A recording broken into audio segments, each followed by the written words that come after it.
E aí, minha galera, tudo bem? Você que está ligado no canal do professor Alex Homero. Mais uma aula para você e olha só, nós estamos iniciando hoje, pessoal, estamos iniciando hoje nossa playlist de literatura. E vamos começar com conceitos e gêneros literários.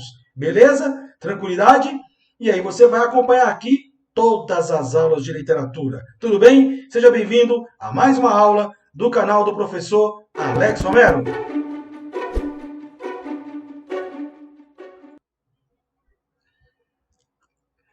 Beleza, beleza, beleza, galera. Tudo bem? Bom, agora nós vamos ver um pouquinho de literatura para você. Obviamente você sabe muito bem que a literatura cai em todos os vestibulares e o Enem não tem sido diferente.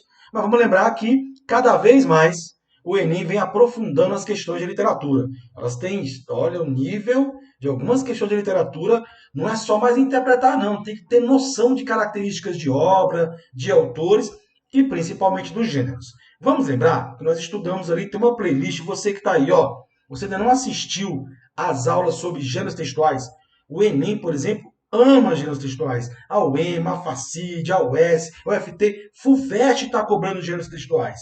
Tem o jornalístico, tem o digital, já tem aula para você isso aí. Tá tudo aí no canal. Inscreve-se aí, dá o seu like, deixe seu comentário com a gente, tá bom? Beleza, galera? Ó, tem o digital, tem o jornalístico, tá lá no direitinho para você. E eu disse, agora vamos trabalhar os gêneros textuais literários, tá? Os literários são três: o lírico, o narrativo e o dramático. Beleza? Tranquilo? Agora, vamos lembrar uma coisa. Tanto na prova do Enem como nos outros vestibulares, os tradicionais, caem questões sobre o conceito sobre o que é literatura. Mas vamos lembrar rapidamente aqui, antes de a gente entrar nesse contexto. O texto literário, para ele existir, ele foi escrito num dado momento, num dado contexto. Então, o autor, né, o escritor, ele recebe influência. Ele recebe influência de aspectos históricos, sociais, políticos e culturais. Então, você analisar uma obra, você precisa mergulhar no contexto do autor.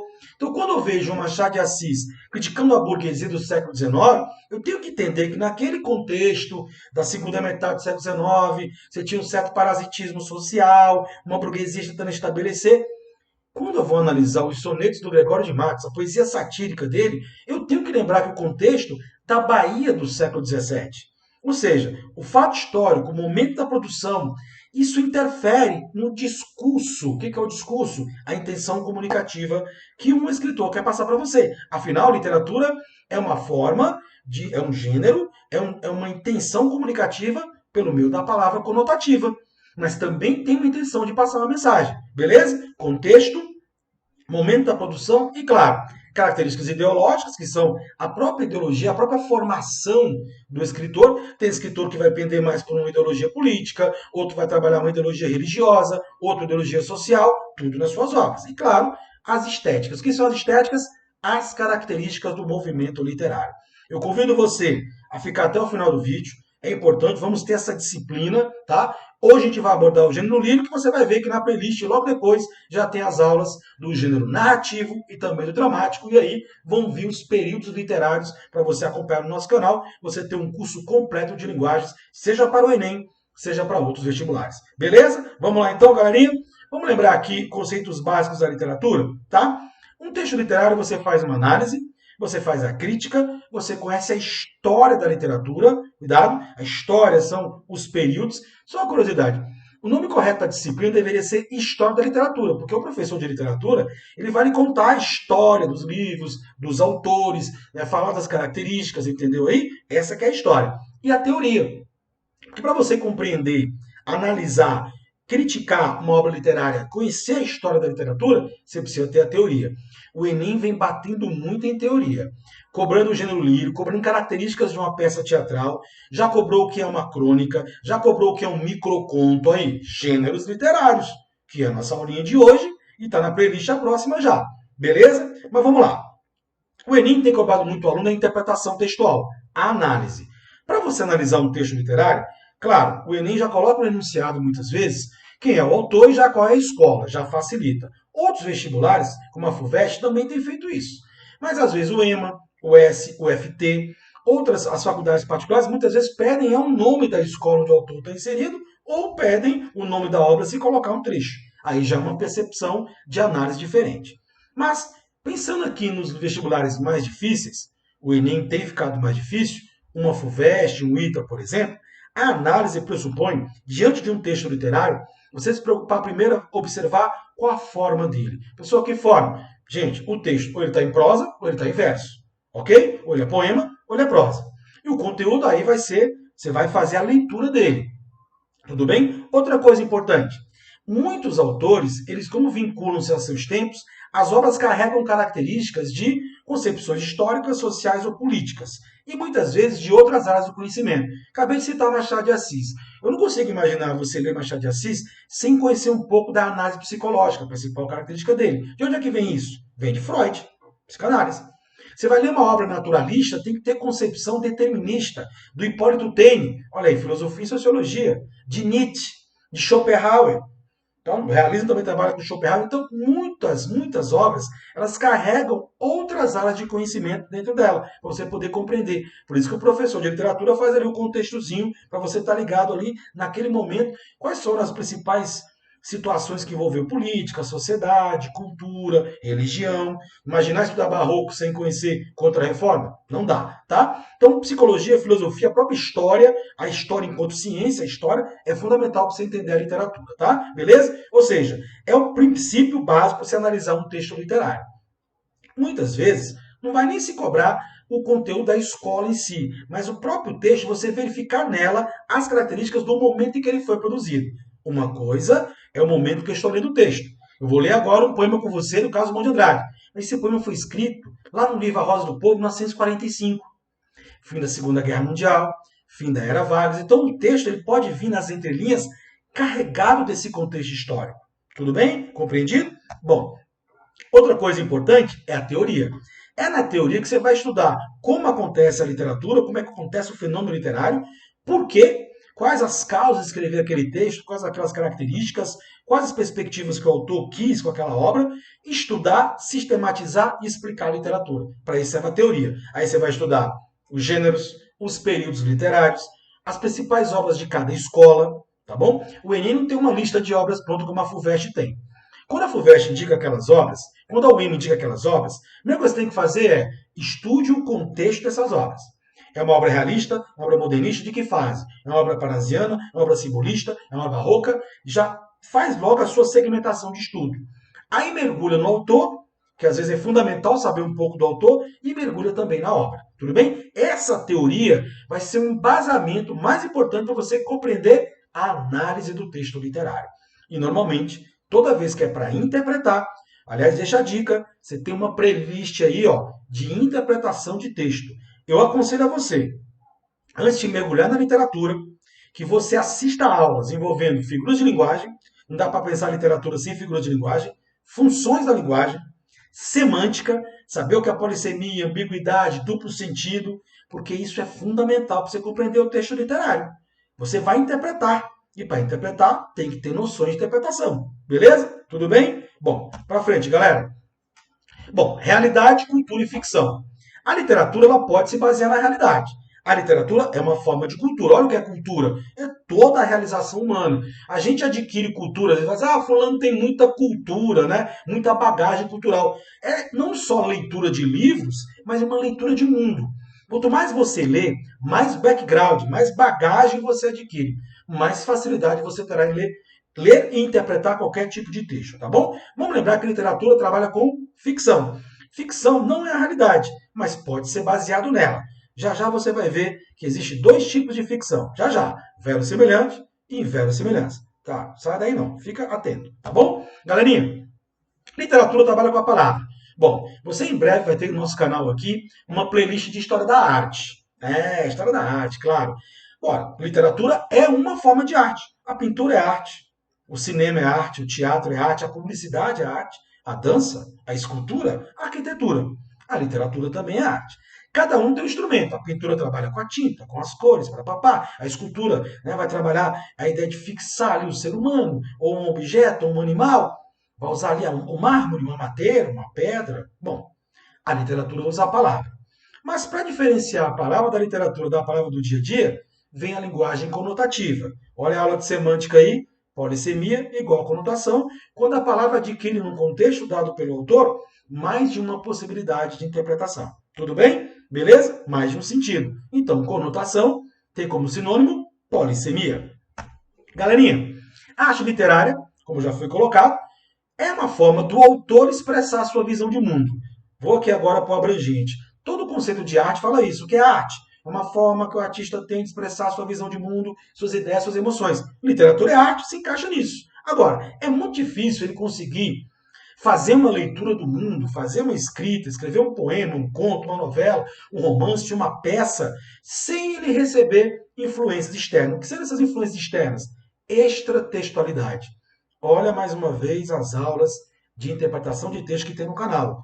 Eu falo lá de extratextualidade, contexto, que pode ser histórico, social, religioso ou político. Tudo bem? Beleza? Bom, como ele recebe isso, você vai estudar. Então, o contexto de um escritor barroco é diferente de um contexto de escritor romântico, porque são interferências externas distintas, tempos, lugares e momentos de produção distintos. Tudo bem? Galerinha, o escritor usa a imaginação, a criatividade, por isso que é arte.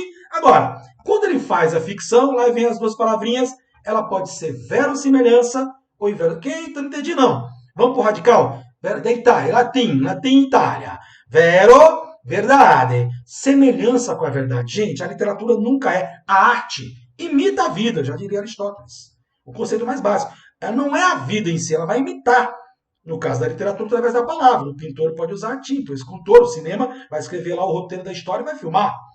Baseado em fatos reais. Tudo bem. Inverossimilhante, como é muita imaginação. O que você acha que é mais verossimilhante? Tropa de Elite ou Alice no País das Maravilhas? Pensou um pouco? Vamos trazer isso para a literatura. Vidas Secas é uma obra verossimilhante. É baseada na realidade. Até hoje tem seca. Só os personagens são fictícios, é imaginação. Mas você consegue ver noções de realidade aí. A inverossimilhança é muito pouca noção de realidade, é muita imaginação, é muita criação, como no caso da Alice, é uma viagem literalmente. Beleza? Tranquilidade? Bom, galerinha, antes de entrar em gêneros, vamos lembrar que a literatura, assim como a leitura, pode ter algumas finalidades. Olha as funções do papel da literatura. Tem livro que você lê por prazer, tem livro que ajuda a adquirir consciência crítica.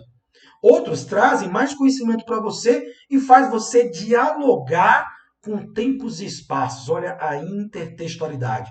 Aqui no canal você vai ter aulas de intertextualidade, paráfrase, paródia. O Enem gosta muito, né? Beleza?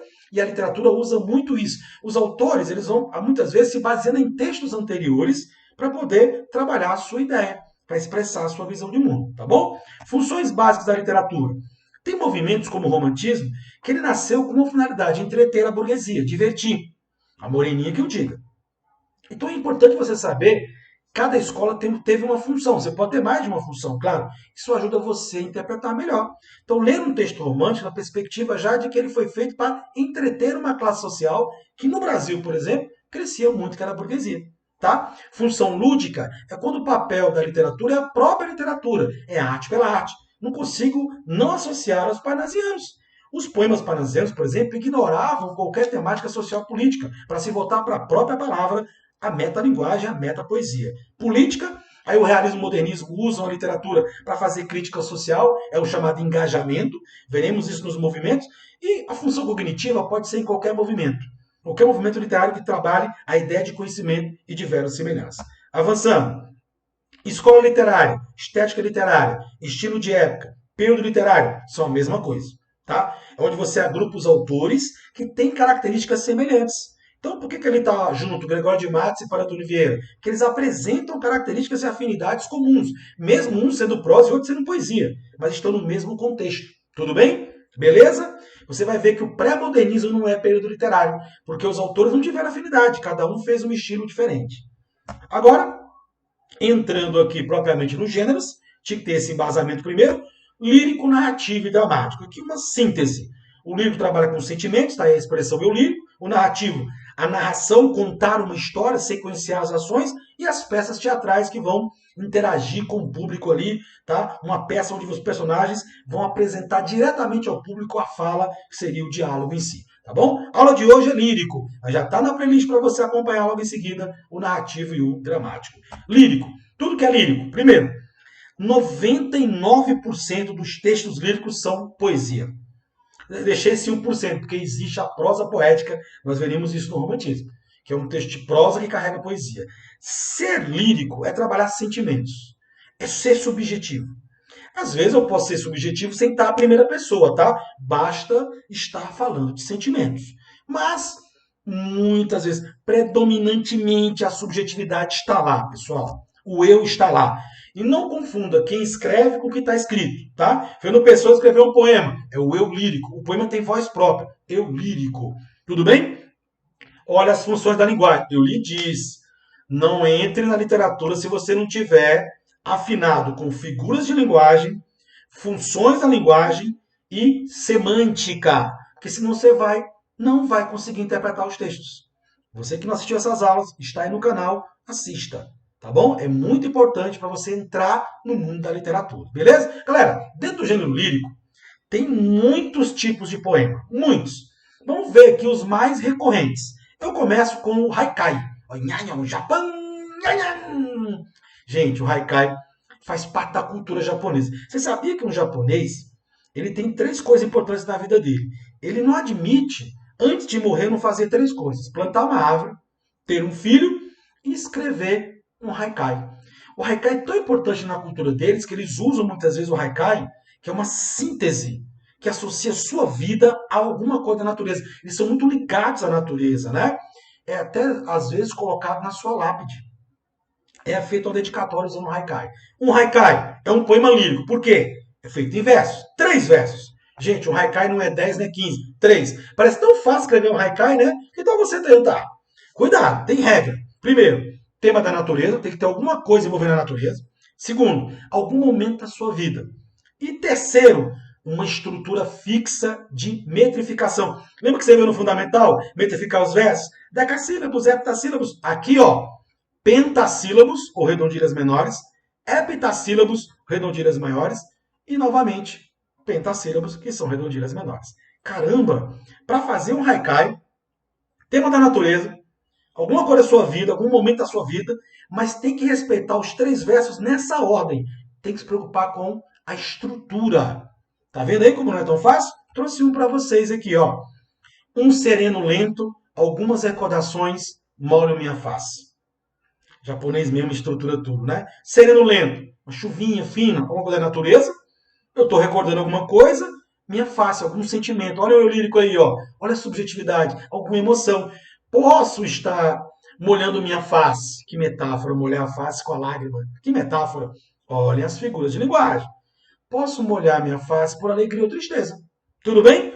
Agora, sem dúvida, no Brasil, um dos tipos líricos mais comuns é o soneto. Gente, existem várias formas de soneto. Agora é curioso, qual a temática de um soneto? É igual ao haikai? Tem que ter natureza? Não. Você pode falar de qualquer coisa no soneto, qualquer tema.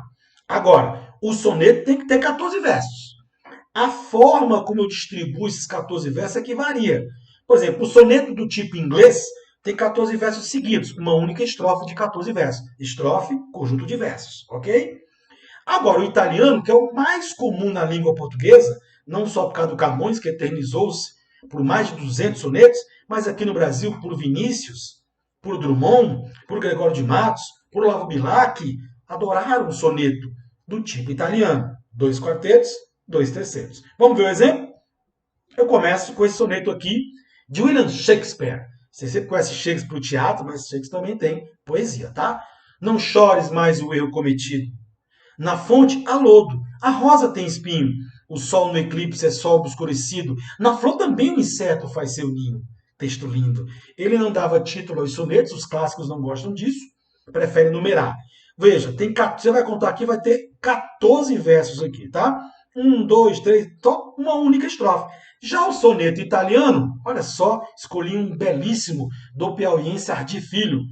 Um quarteto, outro quarteto, um terceto, outro terceto. 2 quartetos, 2 tercetos. Esse aqui domina o Brasil. Os nossos poetas preferiram o soneto dessa modalidade aqui, tá? Se é soneto, tem eu lírico, sentimentos e emoções.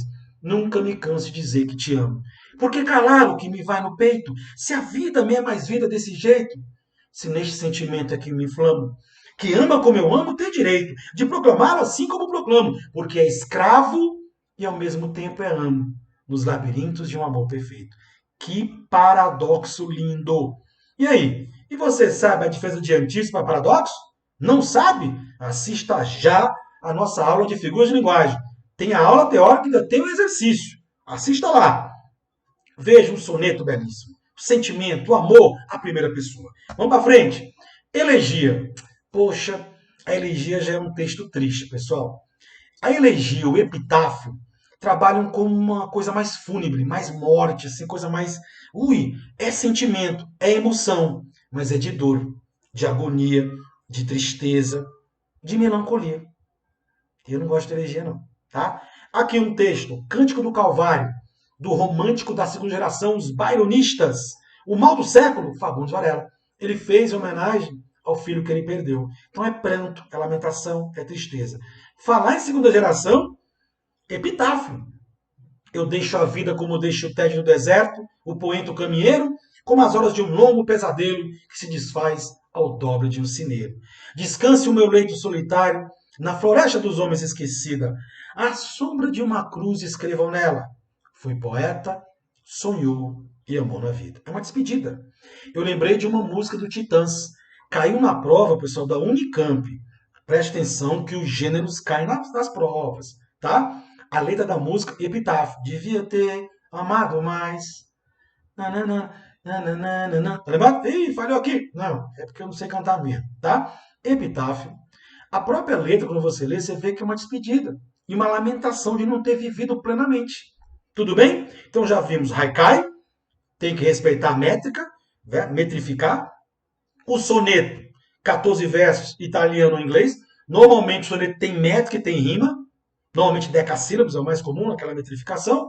Vimos a elegia e o epitáfio, ambos trabalham com um tom fúnebre, com melancolia e tristeza. Pessoal, mas e a diferença de elegia para epitáfio? Qual seria?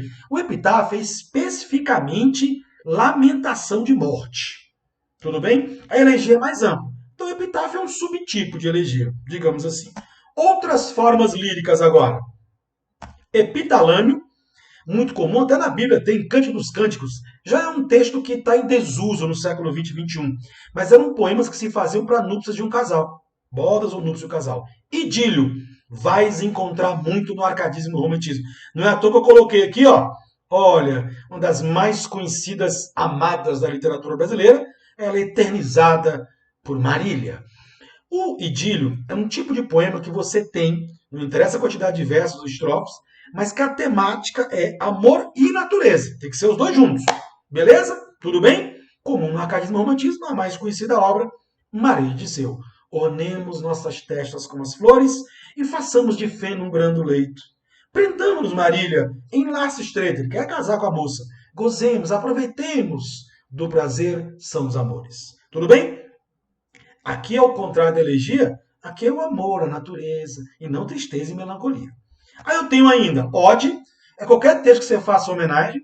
Esse texto aqui, Ode Triunfal, de Fernando Pessoa, vamos ver lá em Modernismo, é uma homenagem ao futurismo, que é uma vanguarda europeia artística muito importante no século XX. Então, todo texto que você vai homenagear algo, você vai chamar de Ode. Escrever um título. Detalhe, normalmente vem no próprio título. Ode ao Alex, Ode ao fulano, Ode à poesia, Ode Triunfal. Tudo bem? Vem o nome Ode logo já no título. E a sátira? Curioso você imaginar que sátira é lírico, né? Mas é, porque a ideia de criticar, ironizar, debochar é um sentimento também. E aí no Brasil, gente, ninguém melhor que Gregório de Matos, hein? Com a sua poesia satírica, usou bem esse lirismo. Tudo bem? Beleza? São vários tipos, né? Tá bom? Tem mais uma aqui, ó. O hino. Ah, eu sei que tem o hino do futebol, o hino do Palmeiras, o mais lindo do mundo, ó. Palmeiras! Ó, maior campeão brasileiro. Tá, quando surge ao viver de imponente. Lindo demais, beleza? Mas espera aí. Esse hino do Palmeiras é um hino cívico? Religioso? Não, poderia ser profano, mas... Então, esse tipo de hino não é um hino literário. O hino literário nasceu na Grécia para comemorar as vitórias nas guerras, né? E depois foi tocado em Olimpíada. Então, é um texto feito para exalar civilidade. Trabalhar alguma coisa. Na igreja tem muitos cânticos, tem os hinos das igrejas. Além do hino nacional, o hino do Ipiranga, as Marinhas, tem esse hino à bandeira. Já salve o lindo pendão da esperança, salve símbolo augusto da paz. E olha quem escreveu.